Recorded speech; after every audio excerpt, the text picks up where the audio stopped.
और चलिए अब आगे बढ़ते हैं, उदयपुर का रुख कर लेते हैं। छाली गांव में पैंथर के हमले में 3 लोगों की मौत का मामला। अभी पैंथर रेस्क्यू टीम की पकड़ में नहीं आया है। सेना के जवानों के साथ करीब 80 लोग पैंथर की तलाश कर रहे हैं। सेना के जवानों ने रात को भी रेस्क्यू ऑपरेशन चलाया तो पहाड़ियों पर फैली हरियाली और ऊंची घास के कारण पैंथर पकड़ में नहीं आ पा रहा। आपको बता दें, गोगुंदा में छाली क्षेत्र में आदमखोर पैंथर 3 लोगों का शिकार कर चुका है।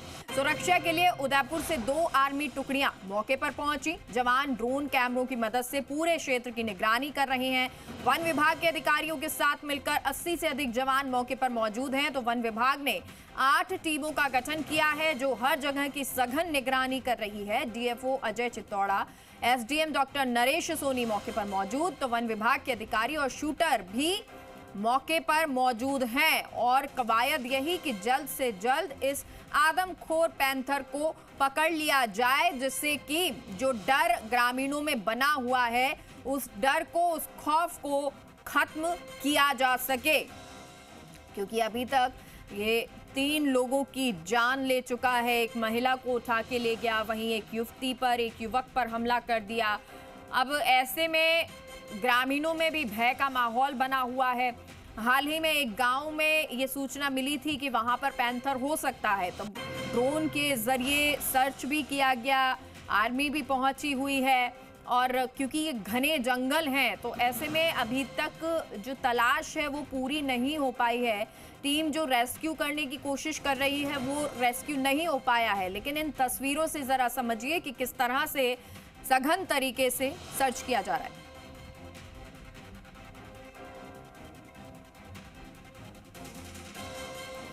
और हमारे सहयोगी अविनाश ज्यादा जानकारी के साथ लाइव जुड़ गए हैं। अविनाश, जो जंगल है वहां पर अभी सघन तलाशी चल रही है, सर्च चल रहा है, पूरी विस्तार से जानकारी दें, तस्वीरें दिखाएं। देखिए, आर्मी के मोर्चा संभालने का आज दूसरा दिन है। कल पूरे दिन ड्रोन के जरिए, ट्रैकर कैमरों के जरिए पैंथर को की तलाश की गई, लेकिन सफलता जो है वो नहीं मिली।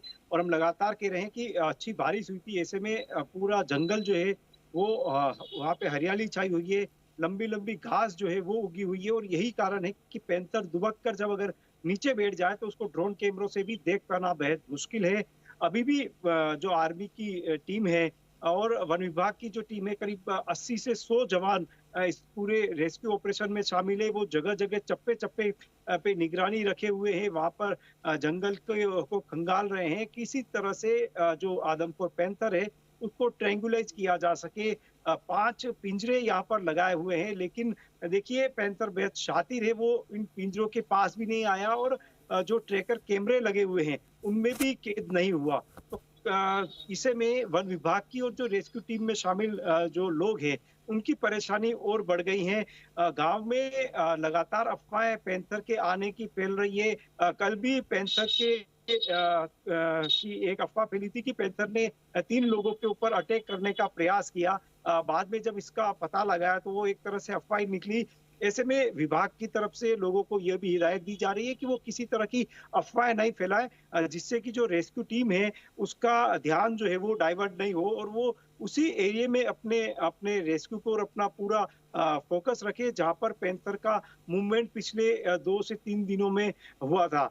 लेकिन पैंथर अभी तक पकड़ में नहीं आया है। ऐसे में ग्रामीणों में जो डर है वो अभी भी बना हुआ है और एक आशंका किसी भी समय हमला होने की रहती है। वो आशंकाओं में ग्रामीण जो है वो गिरे हुए हैं। खेतों में भी फसल खड़ी हुई है, बेहद महत्वपूर्ण समय है फसलों के लिए और ग्रामीण इसी डर के कारण अपने खेतों में भी नहीं जा पा रहे हैं। अगर जा रहे हैं तो वो अच्छा, अविनाश, जरा आपसे ये जानना चाहेंगे कि क्योंकि देखिए जिन इलाकों में या जिन गांवों में ये पैंथर नजर आया, जहां पर हमला किया, वहां तो दहशत होगी ही।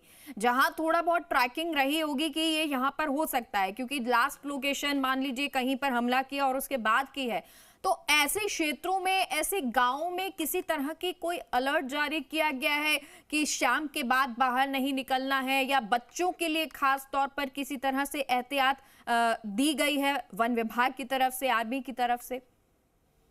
अजय को देखिए, फॉरेस्ट विभाग ने और स्थानीय प्रशासन ने ग्रामीणों से अपील की है कि वो अपने घरों से बाहर नहीं निकले और विशेषकर कि शाम से सूर्यास्त से सूर्योदय के बीच में जो रात्रि का समय है, शाम का समय है, उस समय नहीं निकले।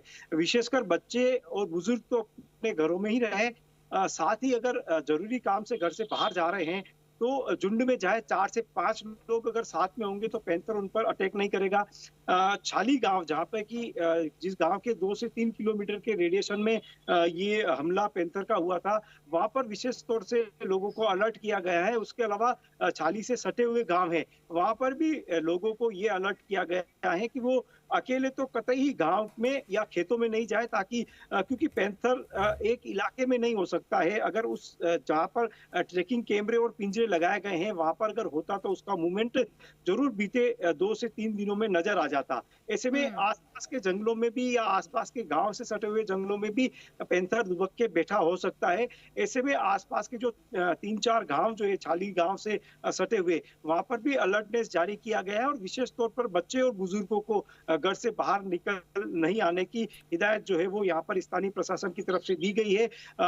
आज रेस्क्यू टीम ने अपने रेस्क्यू का दायरा भी बढ़ाया है और आसपास के दूर के जो जंगल है, क्योंकि पैंथर का जो दायरा होता है, एक पैंथर का दायरा करीब 10 से 12 किलोमीटर का रेडिएशन होता है, लेकिन जो शिकार हुए थे वो शिकार 3 से 4 किलोमीटर के दायरे में हुए थे। तो पहले यही फोकस था रेस्क्यू का कि उन्हीं इलाकों पे नजर रखी जाए जहां पर कि पैंथर का मूवमेंट जो है वो अधिक था और जहां पर उसने शिकार किए हैं। लेकिन आज जो है वन विभाग की टीम ने अपने दायरों को बढ़ाया है। संभवतया और भी पिंजरे लगाए जा सकते हैं। 3 जिलों की टीम इसमें लगी हुई है और अगर जरूरत पड़ी तो पिंजरों की संख्या को बढ़ाया जाएगा और उन तमाम जगहों पर बिल्कुल, और ये कोशिश की जाएगी कि इस आदमखोर पैंथर को जल्द से जल्द पकड़ा जाए, जिससे कि जो ग्रामीण हैं जिनमें डर भय का माहौल बना हुआ है वो खत्म हो सके। बहुत बहुत शुक्रिया आपका अविनाश, तमाम जानकारी के लिए।